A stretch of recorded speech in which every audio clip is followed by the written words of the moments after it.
Welcome back everyone. आज हमें start करना था म्यूटेशन से।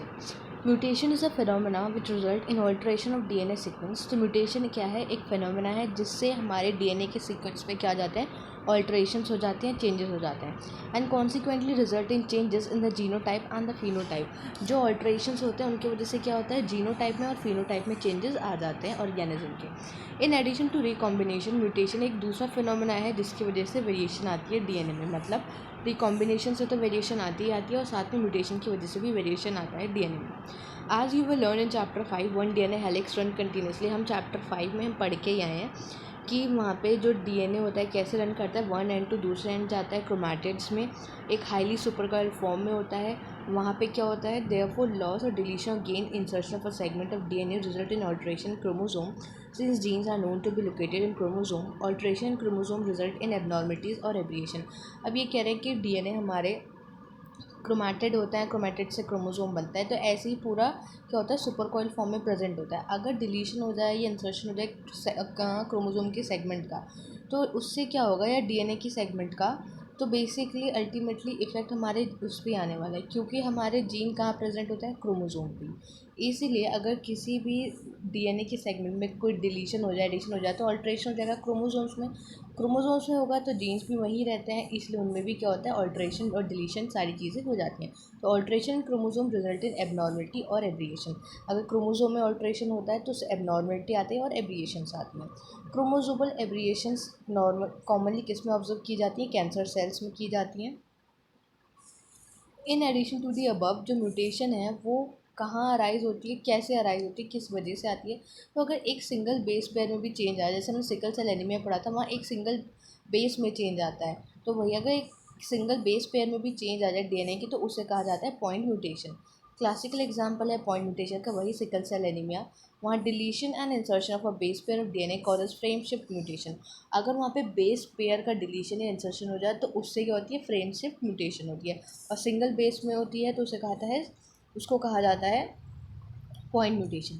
The mechanism of mutation is beyond the scope of discussion at this level. कि म्यूटेशन अभी हमारे इस लेवल के लिए नहीं है कि उस पर पूरा अच्छे से डिस्कशन किया जाए। However there are many chemical और फिजियोलॉजिकल फैक्टर हैं जो म्यूटेशंस करवा सकते हैं, उनको हम बोलते हैं म्यूटाजेंस। म्यूटाजेंस वो हैं जो म्यूटेशन करवाते हैं, जैसे कि यूवी रेडिएशंस, ये म्यूटेशन करवा देती है ऑर्गेनिम में, और ये क्या है, एक म्यूटाजन है। तो अब हम जो पेडिग्री एनालिसिस पढ़ते हैं उसमें ये सिंबल्स इंपॉर्टेंट होते हैं। ये मेल को डिफाइन करता है, ये फीमेल को, ये सेक्स अनस्पेसिफाइड, ये अफेक्टेड इंडिविजुअल्स, ये मीटिंग। तो कई बार ये पीवाईक्यू पूछा गया है कि ये जो डबल लाइन है क्या इंडिकेट करिए, मीटिंग बिटवीन रिलेटिव्स के बीच में मीटिंग, या कौन से जीनस मीटिंग। फिर नीचे पेरेंट्स हैं, नीचे उसके चिल्ड्रन, उसकी प्रोजेनी है। फिर नीचे पेरेंट्स हैं, मेल चाइल्ड जो अफेक्टेड है डिजीज़ के साथ, और ये है 5 अनअफेक्टेड ऑफस्प्रिंग्स। तो ये सारे सिंबल यूज़ किए जाते हैं ह्यूमन पेडिग्री एनालिसिस में। अब पेडिग्री एनालिसिस है क्या, और ये किसके अंदर पढ़ते हैं, हम जेनेटिक डिसऑर्डर्स के अंदर पढ़ रहे हैं। The idea that the disorder are inherited, कि ये जो डिसऑर्डर, जो बीमारी आ रही है वो इनहेरिटेड है, जो आ रही है पुराने समय से चलती आ रही है सोसाइटी में। This was based on the heritability of certain characteristic feature in the families, कि वो बीमारी उसके अंदर आएगी नहीं आएगी, ये उसके जीन्स पे, उसके जीन का कैसा मेकअप है उस पर, जेनेटिक मेकअप पे डिपेंड करता है। After the rediscovery of Mendel's work, जब मेंडल का वर्क दोबारा डिस्कवर हो गया, the practice of analysing inheritance pattern of trait in human being begin. तो ये चीज़ का इसको स्टार्ट किया गया कि कैसे हम एनालाइज कर सकते हैं उस इनहेरिटेंस पैटर्न को, कि उसकी प्रोजेनी में वो चीज़ आ रही है या कब से चलती आ रही है, उसमें आएगी या नहीं आएगी। Since it is evident that जो कंट्रोल क्रॉस होते हैं उनको हम परफॉर्म किया गया पी प्लांट में या फिर किसी और ऑर्गेनिज्म में, are not possible in case of human being, वो ह्यूमन बींग्स में पॉसिबल नहीं है। Study of the family history about the inheritance of particular trait provides an alternative. Such an analysis of the trait in a several generation of a family is called pedigree analysis. अब इन्होंने बताया कि pedigree analysis का मतलब क्या है, कि analyse करना ट्रेट्स को कुछ जनरेशन तक किसी की भी फैमिली में, उसे कहते हैं पेडिग्री एनालिसिस। पेडिग्री एनालिसिस में क्या होता है, एक पर्टिकुलर ट्रेट को हम देखते हैं कि उसकी फैमिली में वो जनरेशन टू जनरेशन कैसे पास ऑन हो रहा है। In the pedigree analysis the inheritance of a particular trait is represented in a family tree over generations. अब हम बात करते हैं in human genetics. Pedigree study provides a strong tool which is utilized to trace the inheritance of a specific trait, abnormality or a disease. तो human genetics में pedigree का क्या role है, वो हमें एक स्ट्रॉन्ग टूल की तरह हम उसको यूज़ करते हैं, जिसको हम जिससे हम ट्रेस कर सकते हैं इनहेरिटेंस किसी भी स्पेसिफिक ट्रेड का कि वो कैसे आया है, कोई भी एबनॉर्मलिटी या फिर डिजीज़ के बारे में। कुछ इंपॉर्टेंट स्टैंडर्ड सिंबल्स वो हमने अभी देखे जो यूज़ किए जाते हैं। आज you have study in just chapter कि ईच और एवरी फीचर हर एक ऑर्गेनिज्म में कंट्रोल करता है एक या एक से ज़्यादा जीन, जो कहाँ लोकेटेड होते हैं, डीएनए पे, और डीएनए कहाँ प्रेजेंट होता है, क्रोमोसोम पे। तो बेसिकली जीन है हमारे डीएनए पे, डीएनए कहाँ है, हमारा क्रोमोसोम पे।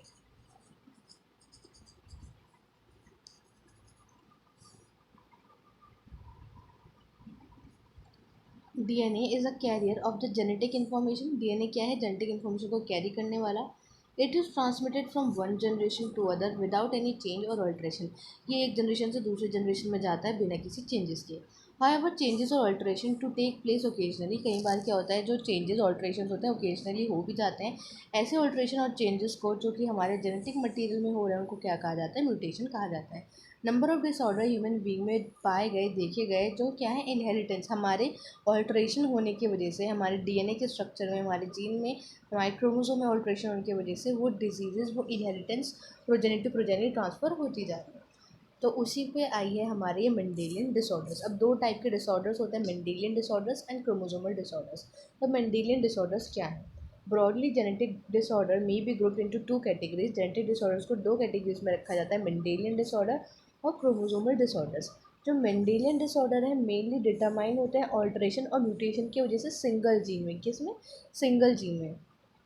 These disorders are transmitted to the offspring on the same line as we have studied in the principle of inheritance।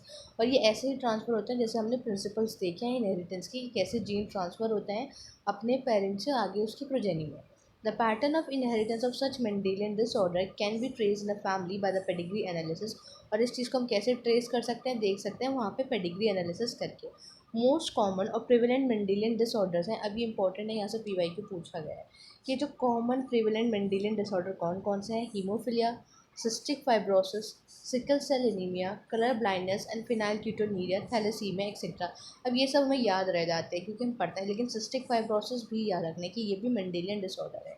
It is important to mention here that the such as Mendelian disorder may be dominant और recessive। अब dominant और recessive मतलब जो एलीली उस चीज़ को, उस disease के लिए इन्फॉर्मेशन कैरी कर रहा है, या तो वो डोमिनेंट भी हो सकता है या रेसेसिव हो सकता है। मतलब वो डोमिनेंट है तो वो हेट्रोजाइगस कंडीशन में भी एक्सप्रेस होगा। मान लो ये डिजीज़ कंडीशन है और डोमिनेंट है तो वो हेट्रोजाइगस में भी होगा और होमोजाइगस में भी एक्सप्रेस होगा। वहीं पे कोई रेसेसिव है तो वो सिर्फ होमोजाइगस में ही एक्सप्रेस होगा। अगर वो हेट्रोजाइगस कंडीशन में आ जाए तो वो डिजीज़ कंडीशन नहीं कहलाएगी, सिर्फ रेसेसिव में, होमोजाइगस कंडीशन में ही वो डिजीज़ शो करेगी। By the pedigree analysis, one can easily understand whether the trait is question is dominant or recessive। तो pedigree analysis हम ये चेक कर सकते हैं कि वो dominant है या recessive है। Similarly to trait may be also linked to the sex chromosome as in case of hemophilia। क्या वो जो डिज़ीज़ है, जो बीमारी है जो आ रही है, वो सेक्स क्रोमोसोम से रिलेटेड है? नहीं है। जैसे कि हम हीमोफिलिया में देखते हैं क्या है, वहाँ पे सेक्स लिंक्ड डिजीज़ है, वो एक्स क्रोमोसोम लिंक, क्योंकि वहाँ पे जो हीमोफिलिया होता है मदर से सन में ट्रांसफ़र होती है। It is evident that the X link recessive trait show transmission from carrier female to male progeny. कैसे जाती है वो? कैरियर फीमेल से मेल प्रोजेनी में जाती है। जितने भी एक्स लिंक रिसेसिव ट्रेट्स होते हैं, a representative pedigree shown in the figure 4.14 dominant और रिसेसिव ट्रेट दोनों के लिए दिखाया गया है। अभी हम नीचे यहाँ देखेंगे, यहाँ दिए गए हैं, ये देखो दिया गया है रिप्रेजेंटेटिव पेडिग्री एनालिसिस। ये है ऑटोजोमल। अब देखो ऑटोजोमल है मतलब ये सेक्स लिंक नहीं है, कौन सा? डोमिनेंट रेट है। मतलब ये जो डिजीज़ कंडीशंस आ रही हैं ये डोमिनेंट फॉर्म में एक्सप्रेस हुई हैं, चाहे वो होमोजाइगस कंडीशन हो या फिर हेट्रोजाइगस कंडीशन हो, तो वो एक्सप्रेस हो रही है। तो ये कंडीशन है इसकी। और ये दूसरी क्या है यहाँ पे, और किसका एग्जाम्पल है ये? माइटोनिक डिस्ट्रॉफी का। और वहीं पे किसकी बात हो रही है? ऑटोजोमल रेसेसिव ट्रेट है सिकल सेल एनीमिया। अब रेसेसिव ट्रेट है मतलब ये होमोजाइगस कंडीशन होगी तभी ये डिज़ीज़ एक्सप्रेस हुई है, वरना ये डिज़ीज़ एक्सप्रेस नहीं होगी। तो इनका कहने का मतलब यही है, देखो ये होमोजाइगस कंडीशन है तभी इसके अंदर डिजीज़ आएगी, वरना नहीं आएगी। अब ये होमोजाइगस हो या हेट्रोजाइगस हो, वो डिजीज़ इसके अंदर आ जाएगी। इनको हम ऐसे चेक भी कर सकते हैं, कंसिडर कर लेते हैं। एलीली कई बार क्वेश्चन दिए जाते हैं कि ये यहाँ पे आपको चार्ट दे दिया, बताओ कि वो डोमिनेंट के लिए रेसिसिव के लिए, तो हम ऐसे ये प्रोबेबिलिटी बना के एलीली लेते हैं कि चलो एक बार रेसिसिव का लेके देखते हैं, एक बार डोमिनेंट का देखते हैं। अगर पूरे में फिल हो जाता है, इसके गैमीट्स बनाएंगे तो वो हमारा पेडिग्री सही है। अगर बीच में इंटरप्ट हो जाता है वो पैटर्न, तो वो हमारा जो सिलेक्शन है वो गलत है। फिर हमें दूसरी प्रोबेबिलिटी वो लेके चलना होता है, उससे सॉल्व करते हैं। जैसे मान लो ये, अब मैंने इसको बोला कि ये डोमिनेंट है, तो डोमिनेंट कंडीशन पे ही एक्सप्रेस होगा, ये हेट्रोजाइगस कंडीशन लेते हैं और इसको हमने मान लिया कि ये हमारा दूसरा ट्रेट है। अब इसको डोमिनेंट नहीं ले सकते क्योंकि यहाँ पे ये अनअफेक्टेड है, तो इसको हम रेसेसिव लेंगे। और यहाँ दिया हुआ है मोस्ट प्रोबेबली पहले डोमिनेंट वाला लेके चलते हैं, उससे हमारे पेडिग्री सॉल्व हो जाएगा। अब इसके गैमीट्स बनेंगे तो क्या क्या बनेगा, कैपिटल है कैपिटल, कैपिटल है स्मॉल है, स्मॉल है स्मॉल है और कैपिटल है स्मॉल है। अब इसके 4 गैमेट बन जाएंगे। तो अब मान लो कि अनअफेक्टेड है तो ये भी रेसेसिव कंडीशन होगी, ये अफेक्टेड है तो ये हमारा डोमिनेंट आ जाएगा, ये रेसेसिव आ जाएगा, ये रेसेसिव आ जाएगा, क्योंकि ये अफेक्टेड नहीं है, ये क्या होगा, ये भी डोमिनेंट होगा और ये रेसेसिव होगा। हम कंडीशन लेके चल रहा है। अब इसके गैमेट्स बनेंगे, दोनों रेसेसिव है देखो, तो ये सारे रेसेसिव आ जाएंगे, एक भी यहाँ पे डोमिनेंट कैटेगरी नहीं आएगी और यहाँ डिजीज़ नहीं दिखी। अब ये डोमिनेंट है और ये रेसेसिव है, यहाँ पे होमोजाइगस और हेट्रोजाइगस कंडीशन है, फिर से इसके गैमेट्स बनेंगे तो ये अफेक्टेड हो जाएगा, ये रेसेसिव कंडीशन आ जाएगा, नहीं होगा। तो ये हमारा इस प्रोबेबिलिटी से पूरा पेडिग्री सेटिस्फाई हो गया। तो हमें पता चल गया ये सही है, इन्होंने यहाँ मेंशन किया हुआ है ऑलरेडी कि डोमिनेंट ट्रेट है, क्योंकि हेट्रोजाइगस कंडीशन हो तो भी डोमिनेंट में एक्सप्रेस होगी, होमोजाइगस हो तो भी एक्सप्रेस होगी। और अब ये रेसेसिव है, मतलब जब रेसेसिव कंडीशन आएगी तभी ही एक्सप्रेस होगी। तो ये अब हम इसको क्या लेंगे, चाहे तुम इसको एक होमोजाइगस कंडीशन ले लो और एक हेट्रोजाइगस कंडीशन ले लो। अब इसके गैमेट्स क्या बनेंगे, कैपिटल ए ले लो। अब देखो ये गलत हो गया क्योंकि रेसेसिव में ही एक्सप्रेस होना है इसको। रेसेसिव में एक्सप्रेस होने के लिए दोनों कंडीशन क्या होनी चाहिए, हेट्रोजाइगस होनी चाहिए तभी। और अब तुम ये कह सकते हो कि हम होमोजाइगस क्यों नहीं ले सकते रेसेसिव में, क्योंकि होमोजाइगस लेंगे तो इनमें से जो पेरेंट है उसको भी डिजीज़ अफेक्टेड होना होता है अगर होमोजाइगस कंडीशन लें, लेकिन ऐसा नहीं है। तो दोनों ही क्या होंगे, ये हेट्रोजाइगस कंडीशन में प्रेजेंट होंगे हमारे एलील। तो यही इसमें बस प्रोबेबिलिटी बिठानी होती है, दिमाग लगाना होता है कि क्या हो सकता है क्या नहीं हो सकता। तो ये क्या होंगे, दोनों ही हमारे हेट्रोजाइगस कंडीशन में होंगे, तभी हमारा पेडिग्री यहाँ पे सेटिस्फाई होगा।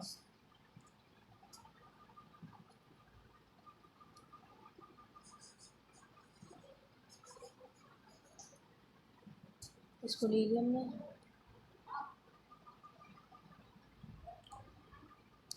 हेट्रोजाइगस कंडीशन है हमारी ये। अब इसके गैमीट्स बनाएंगे, ये क्या है, ये भी अनअफेक्टेड है तो ये भी हेट्रोजाइगस कंडीशन। अब ये रेसेसिव में आ जाएगा तो यहाँ एक्सप्रेस हो गया। ये भी क्या होंगे, हेट्रोजाइगस कंडीशन, यहाँ एक्सप्रेस नहीं होगी। ये इसके रेसेसिव आएंगे, एक्सप्रेस हो गई। ये हेट्रोजाइगस कंडीशन, यहाँ एक्सप्रेस नहीं होगी। अब देखो ये यहाँ हेट्रोजाइगस कंडीशन है, फिर से रेसेसिव गैमेट बनेगा, यहाँ एक्सप्रेस हो जाएगी। और ये दोनों क्या होंगे, हेट्रोजाइगस कंडीशन होंगे, यहाँ पे एक्सप्रेस नहीं होगी। तो ये वाले पेडिग्री से भी हमारा ये एलीली की प्रोबेबिलिटी से ये पेडिग्री भी सेटिस्फाई हो गया।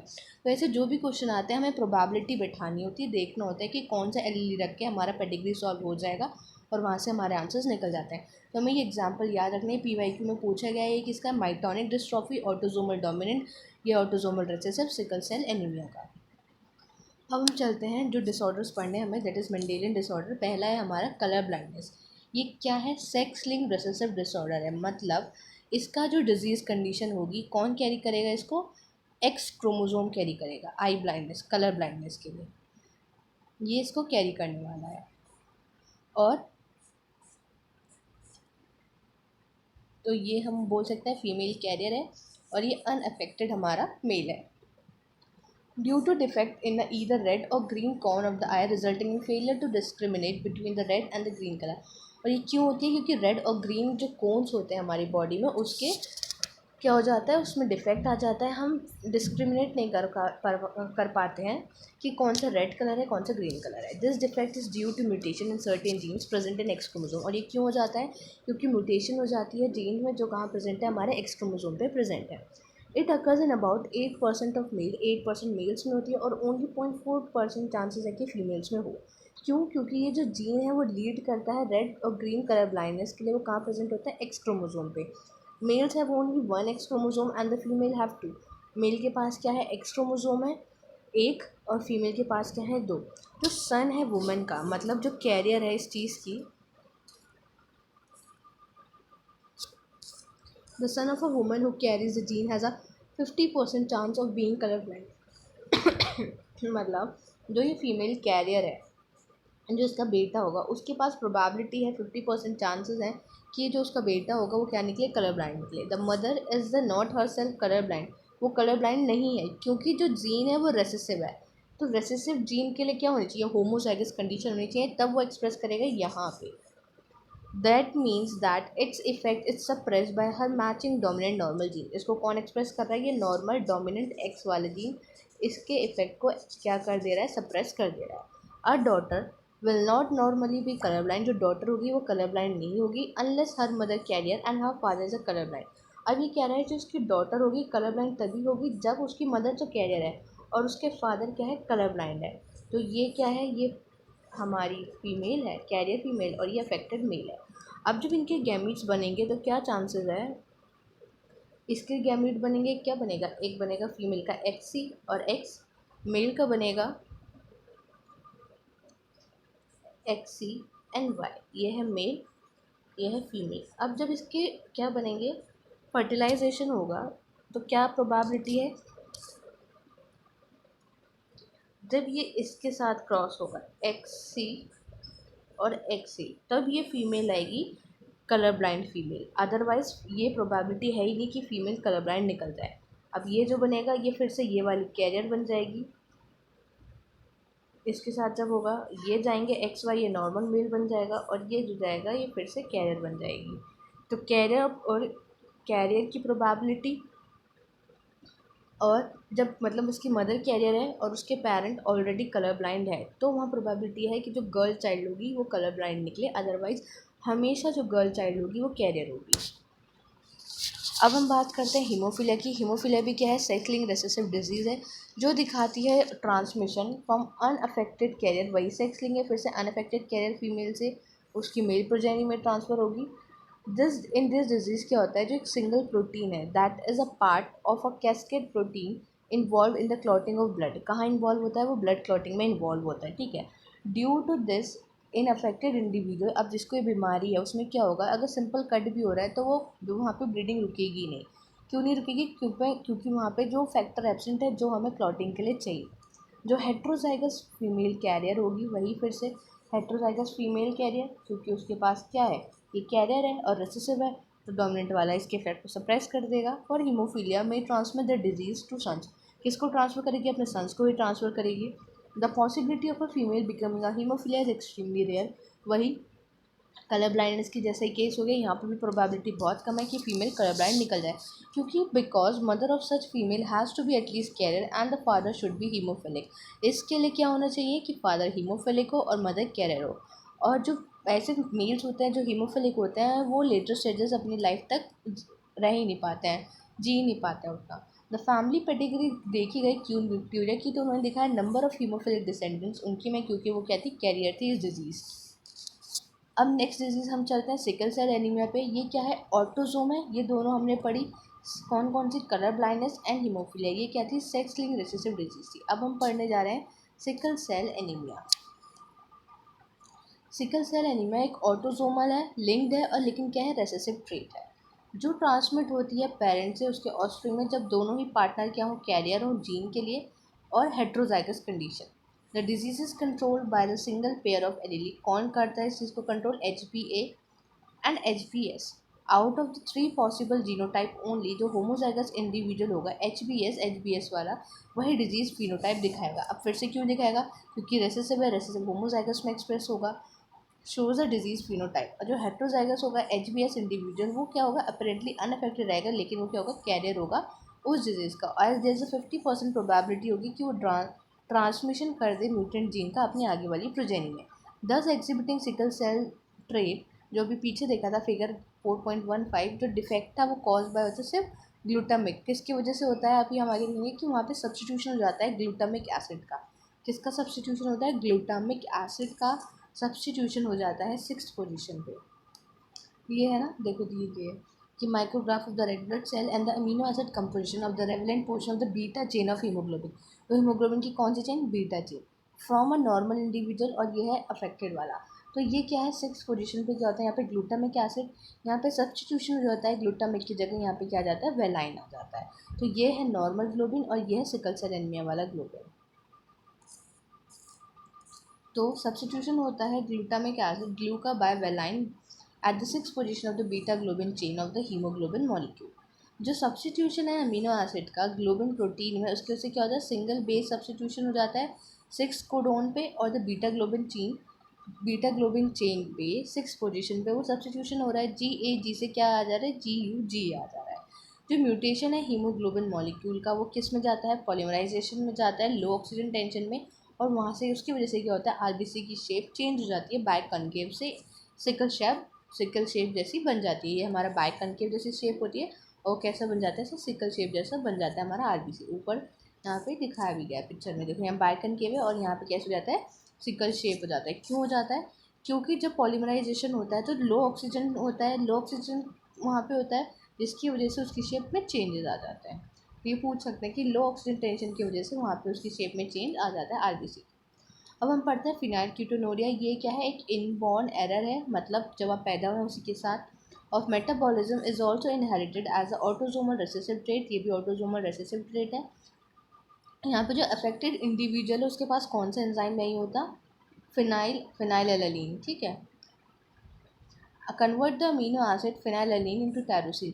अब जो ये एंजाइम है इसका काम होता है कि फिनाइलएलानीन को टायरोसिन में कन्वर्ट कर दे। एज अ रिजल्ट क्या होता है, जो फिनाइलएलानीन होता है वो एक्यूमुलेट होने लगता है बॉडी में और कन्वर्ट हो जाता है फिर फिनाइल पायरुविक एसिड में, जो और उसके डेरिवेटिव्स में।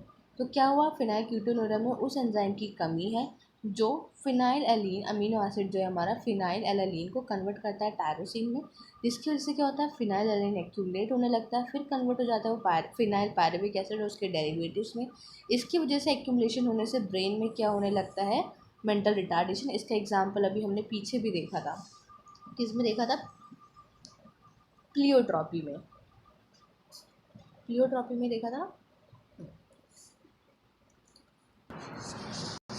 और वहाँ पे कौन सा एंजाइम था, फिनाइल एलानीन हाइड्रोक्सेज एंजाइम था। वही एंजाइम की कफिशिएंसी क्या होती है यहाँ पे, वो प्रेजेंट ही नहीं होता। तो these are also excreted through the urine because of its poor absorption by the kidney. और वो यूरिन में भी आता है किडनी के थ्रू, क्योंकि किडनी उसका एब्जॉर्प्शन नहीं कर पाती। नेक्स्ट डिसऑर्डर है हमारा थैलेसीमिया। ये भी autosomal linked recessive blood disease. अभी तक हम सारे रेसेसिव पढ़ रहे हैं और ऑटोजोमल, दो हमने सेक्स लिंक पढ़ी, पहली थी हमारी कलर ब्लाइंडनेस और दूसरी थी हीमोफिलिया।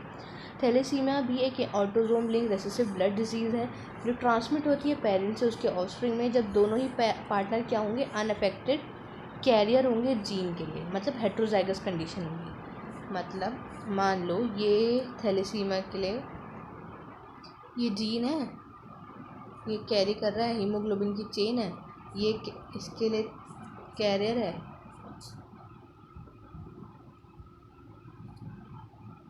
ऐसे XY, ये हीमोग्लोबिन है, ये थैलेसीमिया का कैरियर है हेट्रोजाइगस कंडीशन में, इधर ही दूसरा है और इसकी ये भी क्या है, कैरियर है। दोनों क्या है, कैरियर्स हैं अलग अलग हो और हेट्रोजाइगस कंडीशन है। जो डिफेक्ट होगा यहाँ पे क्यों हो जाएगा, तो म्यूटेशन की वजह से या डिलीशन की वजह से आता है। Ultimately result in a reduce rate of synthesis of one of the globin chain. अब क्या होगा, इसमें ग्लोबिन चेन नहीं बनेगी। और ये क्यों आ रहा है, ये डिफेक्ट आ रहा है या तो म्यूटेशन हो रहा है या डिलीशन हो रहा है, जिसकी वजह से दोनों जो चेन्स होती है हमारी ग्लोबिन की, अल्फा और बीटा चेन्स, वो क्या होती हैं, उनके बनने का जो रेट है वो कम हो जाता है। क्या, ये नहीं कि बनेगी नहीं, लेकिन बनने का रेट कम हो रहा है। That make up the haemoglobin, this cause the formation of abnormal haemoglobin molecule resulting into an anaemia which is characteristic of the disease. अब ये कह रहा है, ये तो नहीं कहा इसने बनना ही बंद हो गया, बनना है लेकिन उसका जो रेट है, जिस रेट से बनना चाहिए था वो कम हो गया, जिसकी वजह से यहाँ पे एबनॉर्मल हीमोग्लोबिन मॉलिक्यूल्स बनेंगे और उससे क्या हो जाएगा, एनीमिया हो जाएगा। और ये क्या है, एनीमिया होना ही इस डिजीज़ का एक कैरेक्टरिस्टिक है। तो थैलेसीमिया को हम क्लासीफाई कर सकते हैं कि किस हीमोग्लोबिन चेन की वजह से वो हो रहा है। Thalassaemia can be classified according to which chain of the haemoglobin molecule is affected. अगर हम बात करें अल्फा थैलेसीमिया की, तो वहाँ पे production of alpha globin chain affected होगा। अगर बीटा थैलेसीमिया की बात करेंगे तो वहाँ पे बीटा चेन का सिंथेसिस अफेक्टेड होगा। अब बात करते हैं जो अल्फा थैलेसीमिया है उसे कौन कंट्रोल करता है, उसका प्रोडक्शन। तो alpha thalassaemia is control by two closely linked genes. कौन कंट्रोल करते हैं, HbA1 एंड HbA2। पूछा जाता है अल्फा थैलेसीमिया के लिए जो जीन है कौन रिस्पॉन्सिबल है, HbA1 एंड HbA2। और कौन सा chromosome, chromosome number 16 on each parent, हर एक पेरेंट पे, मतलब मदर पे भी फादर पे। And it is observe due to the mutation हो जाए या डिलीशन हो जाए एक या और मोर ऑफ द 4 जीन, इन चारों में से, इन चारों जीन में से किसी का डिलीशन हो जाए या म्यूटेशन हो जाए, जिसकी वजह से क्या होगा, ये देखने मिलेगा। The more gene affected the less alpha globin molecule produce, जितने ज़्यादा जीन अफेक्टेड होंगे उतना ज़्यादा अल्फा मॉलिक्यूल्स वहाँ पे कम बनेंगे। The more the gene affected the less alpha globin molecule produce. अगर वहीं बात करें अब हम बीटा थैलेसीमिया की, उसको सिर्फ एक सिंगल जीन कंट्रोल करता है, HBB। तो अल्फा थैलेसीमिया को कौन कंट्रोल कर रहे थे, दो क्लोजली लिंक जीन्स HPA1 और HPA2 क्रोमोसोम नंबर 16 पे, दोनों ही पेरेंट्स में। अब ये क्यों आता है, अल्फा थैलेसीमिया क्यों हो रहा है, म्यूटेशन हो जाए, डिलीशन हो जाए, एक या एक से ज़्यादा चारों जीन में से, तो ये प्रॉब्लम आएगी। वहाँ पे अल्फा ग्लोबिन मॉलिक्यूल्स जो बनेंगे वो लेस अमाउंट में बनेंगे, ठीक है। अगर जितने ज़्यादा अफेक्टेड होंगे जीन उतना कम वहाँ बनेगा। बीटा थैलेसीमिया में सिर्फ एक जीन कंट्रोल करता है, दैट इज़ HBB, और क्रोमोसोम नंबर 11 पे। तो बीटा थैलेसीमिया के लिए क्रोमोसोम 11 है, अल्फा के लिए 16 है, और दोनों ही पेरेंट में।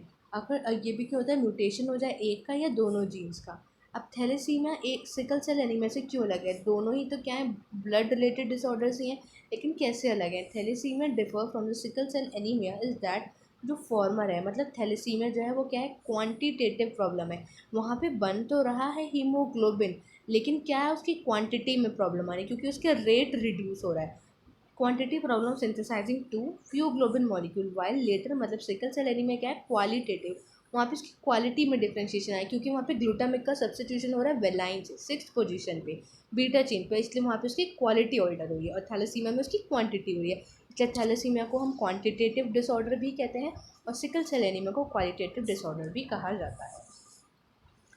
अब हम चलते हैं नीचे, क्रोमोसोमल डिसऑर्डर्स। क्रोमोसोमल डिसऑर्डर्स क्या हैं, जो क्रोमोसोमल डिसऑर्डर्स हैं दूसरे हैंड पे, वो क्यों होते हैं, किसके वजह से होते हैं, वो absence or excess of abnormal arrangement of one or more chromosome, या तो गायब ही हो जाए, या ज़्यादा आ जाए, या एबनॉर्मल अरेंजमेंट हो जाए एक या एक से ज़्यादा क्रोमोसोम्स का, उसकी वजह से आते हैं क्रोमोसोमल डिसऑर्डर। और failure of segregation of chromatid during the cell division cycle result in the gain और loss of the chromosome called aneuploidy. अब क्रोमोसोमल डिसऑर्डर का क्या कारण है कि वहाँ पे क्रोमैटिड सेग्रीगेट ही नहीं हो पाते। जब हमने सेल डिवीजन देखा तो वहाँ पे ये हमारे क्रोमोसोम्स होते हैं, फिर ये क्या होता है, इनके क्रोमैटिड सेपरेट होते हैं, दो सेल बनते हैं, फिर आगे चल के दूसरे क्रोमोसोम। तो वही कह रहे हैं, जब क्रोमैटिड सेग्रीगेट ही ना हो पाए तो इसलिए ये डिसऑर्डर्स आते हैं। तो इसलिए क्या होता है, गेन होता है या तो लॉस होता है क्रोमोसोम का, और इस चीज़ को क्या कहा जाता है, एन्यूप्लॉइडी कहा जाता है। फॉर एग्जाम्पल जो हम पढ़ेंगे अभी आगे, डाउन सिंड्रोम। डाउन सिंड्रोम में क्या होता है, down syndrome result in the gain of extra copy of chromosome 21। ये इसी लाइन से PYQ पूछा गया है, किस क्रोमोसोम की कॉपी होती है वहाँ पे, क्रोमोसोम 21 की। Gain of extra copy of chromosome, मतलब जो क्रोमोसोम नंबर 21 है उसकी एक्स्ट्रा कॉपी गेन हो जाती है, इसकी वजह से कौन सी वो आता है disorder, that is down syndrome. Similarly जो टर्नर सिंड्रोम होता है वो किसके वजह से होता है, लॉस ऑफ एक्स क्रोमोसोम्स। अब उसको अलग कलर से मार्क करते हैं ताकि डिफ्रेंशिएट हो सके। टर्नर सिंड्रोम किसकी वजह से आ रहा है, लॉस हो रहा है एक्स क्रोमोसोम का ह्यूमन फीमेल्स में। किस में, ह्यूमन फीमेल्स में। अब हम सोच सकते हैं, ह्यूमन फीमेल्स क्या होती है, एक्स एंड एक्स, अब उसमें से एक गायब हो गया, दैट इज़ एक की कमी हो गई, वहाँ पे फीमेल कैरेक्टरिस्टिक्स कम हो जाएंगे। Failure of cytokinesis after telophase stage of the cell division, किसकी बात करें, साइटोकाइनेसिस की। कैरियोकाइनेसिस हो चुका है, न्यूक्लियर डिवीजन हो चुका है, सब हो गया है दो चीज़ में, लेकिन अब जो यहाँ पे cell wall cell plate formation होता है ताकि दो सेल्स में डिवाइड हो जाए, ये चीज़ वहाँ नहीं हो रही। मतलब failure of cytokinesis after telophase stage of the cell division result in an increase in a whole set of chromosome, उसकी वजह से क्रोमोसोम का एक पूरा सेट इंक्रीज हो जाएगा, वही ना, क्योंकि ये तो बना था एक दूसरे सेल में जाने के, लेकिन अब सेल डिवीजन ही नहीं हुआ, सेल दो सेल्स में बटा ही नहीं, तो एक पूरा क्रोमोसोम का सेट आ गया उस ऑर्गेनिज्म में, एक्स्ट्रा ऐड हो गया। और इस फिनोमेना को क्या कहा जाता है, पॉलीप्लाइडी। क्या कहा जाता है उसको, पॉलीप्लाइडी। जब गेन और लॉस हो रहा हो एक क्रोमोसोम का, दैट इज़ एन्यूप्लॉइडी, और जब पूरे होल सेट का हो रहा है वहाँ पे gain, that is polyploidy. This condition often seen in plants, ये कहाँ देखने मिलती है, प्लांट्स में। तो अभी हमने देखा डाउन सिंड्रोम में किसकी कॉपी होती है, क्रोमोसोम नंबर 21 की। टर्नर सिंड्रोम में किसका लॉस होता है, एक एक्स क्रोमोसोम का। जो टोटल नंबर ऑफ क्रोमोसोम जो है नॉर्मल ह्यूमन सेल में 46 है, दैट इज़ 23 पेयर, जिसमें से जो 22 पेयर्स है वो ऑटोसोम है, और एक पेयर क्रोमोसोम का क्या है, सेक्स क्रोमोसोम है। Sometime, though rarely, either an additional copy of chromosome may be included अब ये कह रहे हैं कई बार ऐसा होता है extra copy, additional copy chromosome की इंक्लूड हो जाती है एक इंडिविजुअल में, और इंडिविजुअल कई बार उस कॉपी को लैग भी करता है। मतलब गेन और लैग वाली दोनों कंडीशन हो सकती है, अब एक हो या फिर पेयर ऑफ क्रोमोसोम। तो the situation are known as trisomy. उस कंडीशन को क्या कहा जाता है? ट्राइसोमी कहा जाता है, जहाँ पे इंडिविजुअल या तो गेन कर ले या फिर लैग, कमी हो जाए एक या किसी पेयर की। एक अकेले की भी हो सकती है और पेयर की भी हो सकती है, तो इस कंडीशन को कहा जाता है ट्राइसोमी। और मोनोसोमी, जब गेन होगा दैट इज ट्राइसोमी, और जब लॉस हो जा रहा है, लैग हो रही है, कमी, that is monosomy of the chromosome respectively. Such situation leads to a very serious consequences in the individual. और इस चीज़ से बहुत ज़्यादा परेशानी देखने मिलती है किसी एक इंडिविजुअल में जिसमें ये चीज़ें मिलेंगी, जैसे कि Down syndrome, Turner syndrome and Klinefelter syndrome. ये कॉमन एग्जाम्पल है क्रोमोसोमल डिसऑर्डर्स के। कौन कौन से हमारे 3 chromosomal disorder? Down syndrome, Turner syndrome and Klinefelter syndrome. अब हम बात करने जा रहे हैं Down syndrome. The cause of this genetic disorder, अभी हमने पढ़ा ही था कि वहाँ पे क्या आ जाती है, एडिशनल कॉपी आ जाती है क्रोमोसोम नंबर 21 की, that is trisomy of chromosome number 21। This discovered was this disorder was first describe by the Langdon. किसने डिस्कवर करा था? सबसे पहले इसको लैंगडॉन ने डिस्कवर करा था, उन्हीं के नाम पे इसका नाम रखा गया फिर down syndrome. The affected individual कैसे होते हैं? शॉर्ट सैचुरेटेड, छोटे से हाइट के होते हैं, राउंड सा हेड होगा, फरो टंग होगी, पार्शली ओपन माउथ होगा, जैसे वहाँ ऊपर फिगर में दिखाया गया भी। पाम ब्रॉड होती हैं, हथेलियाँ चौड़ी चौड़ी होती हैं, उसमें बहुत सारी क्रीजेज होती हैं। फिजिकल एंड साइकोमोटर और मेंटल डेवलपमेंट इज रिटार्डेड। उनका फिजिकल डेवलपमेंट, मेंटल डेवलपमेंट, ये सारी चीज़ होती है रिटार्डेड, मतलब बहुत धीरे धीरे, बहुत मतलब विद टाइम नहीं होता, जैसे टाइम के साथ ग्रोथ होनी चाहिए वैसी ग्रोथ वहाँ नहीं मिलती। देखो ये सारे सिम्टम्स दिखाए गए हैं, broad and flat face, big and wrinkle tongue, congenital heart disease भी मिलती है। अब यहाँ से देखो ये दिखा सकते हैं representative figure showing an individual inflict with the down syndrome. अब डाउन सिंड्रोम में वो ये भी लिख सकते हैं कि ये देखने भी मिलता है, लेकिन नीचे मेंशन नहीं किया, लेकिन उसने यहाँ डायग्राम में मेंशन किया कि क्या है, कंजेंशियल हार्ट डिजीज भी हो सकती है। क्रोमोसोम ऑफ द इंडिविजुअल, ये पूरा दिखा रखा है यहाँ पे, क्रोमोसोम भी अफेक्टेड दिखा रखा है, और ये इसके सारे सिम्टम्स मतलब फीचर्स भी दिखा रखे हैं। फ्लैट बैक हेड की बहुत सारे लूप्स हैं उसके फिंगर टिप्स से, पाम पे क्रीजेज हैं, तो ये सारे क्या हैं? डाउन सिंड्रोम्स के हैं।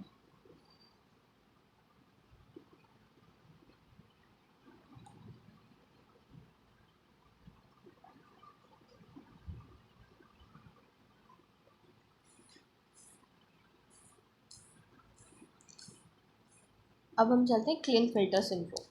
ये क्या है? ये जेनेटिक डिसऑर्डर है। क्यों हो रहा है ये? क्योंकि वहाँ पे प्रेजेंस आ रही है फिर से एक additional copy of X chromosome की। किस में आएगी अब additional copy of X chromosome? Male में, रिजल्टिंग इनटू अ कैरियोटाइप। वहाँ कैसे कैरियोटाइप बन जाएगा? 47 का, that is X X and Y. Such individual has overall masculine development, पूरा तो होता है उनके अंदर मस्कुलाइन डेवलपमेंट ही, लेकिन कुछ फेमाइन डेवलपमेंट्स भी हो जाते हैं, जैसे कि डेवलपमेंट ऑफ ब्रेस्ट हो जाते हैं उनके अंदर, जैसे कि गाइनोमेस्ट्रिया इज ऑल्सो एक्सप्रेस, ये फिगर में यहाँ शो किया गया है। और ऐसे इंडिविजुअल्स कैसे होते हैं? स्टेराइल होते हैं, मतलब वो फर्टाइल नहीं होते, जैसे यहाँ दिखा रखा है। ये किसका एग्जाम्पल है? क्लिनफिल्टर सिंड्रोम का। क्लिनफिल्टर सिंड्रोम का इन्होंने यहाँ पे डायग्रामेटिक रिप्रेजेंटेशन किया है। देखो development of breast that is gynaecomastia, पूरा ओवरऑल उसका मैस्कुलाइन डेवलपमेंट है, और कैसे है ये? इनफर्टाइल है। और इधर नीचे दिया गया है ये टर्नर सिंड्रोम, द फीमेल जो शो की गई है वो टर्नर सिंड्रोम की शो की गई है। Turner syndrome such a disorder is cause due to absence of one X chromosome. हमने स्टार्टिंग में पढ़ा था डेट इज मोनोसोमी हो रहा था, वहाँ पे क्या हो रहा था? एक क्रोमोसोम की कमी। कौन सा chromosome? X chromosome, that is 45 with X O. सच फीमेल कैसी होती हैं? ये भी स्टेराइल होती हैं, एज ओवरीज रूडिमेंट्री, मतलब होती तो है लेकिन फुल्ली डेवलप नहीं होती। Beside other feature including lack of secondary sexual characters, और जो सेकेंडरी सेक्शुअल कैरेक्टर्स होते हैं वो भी इनके अंदर क्या होता है? एब्सेंट होते हैं। किन फीमेल्स में? जो टर्नर सिंड्रोम से अफेक्टेड होती हैं, और फेमाइन कैरेक्टर्स जो देखने मिलते हैं उन मेल्स में जो क्लिनफिल्टर सिंड्रोम से अफेक्टेड होता है। तो ये यहाँ पे पूरे ख़त्म हो गए हमारे क्रोमोसोमल डिसऑर्डर्स भी। अब इसको एक बार रीड आउट कर लेना, कोई दिक्कत आए तो मेंशन कर देना। ये चैप्टर हमारा पूरा जेनेटिक्स ख़त्म हो गया है। जितना ज़्यादा से ज़्यादा क्वेश्चन प्रैक्टिस करोगे उतना अच्छा पेपर जाएगा, उतने ज़्यादा क्लैरिटी मिलेगी, और उतनी ज़्यादा ये पता चलेगा कि कौन सा टॉपिक वीक है। तो अब जितना हो सके PYQ लगाओ, रिवाइज़ करो PYQs के थ्रू, क्वेश्चंस करके देखो, ताकि पता चले कि मुझे क्या चीज़ आ रही है क्या नहीं आ रही है। और पैनिक होने की बिल्कुल ज़रूरत नहीं है, एकदम चिल होके पेपर देना है। अगर इस चैप्टर में कुछ समझ ना आया हो तो कमेंट में मेंशन कर देना, I will try to solve it. Thank you, bye bye.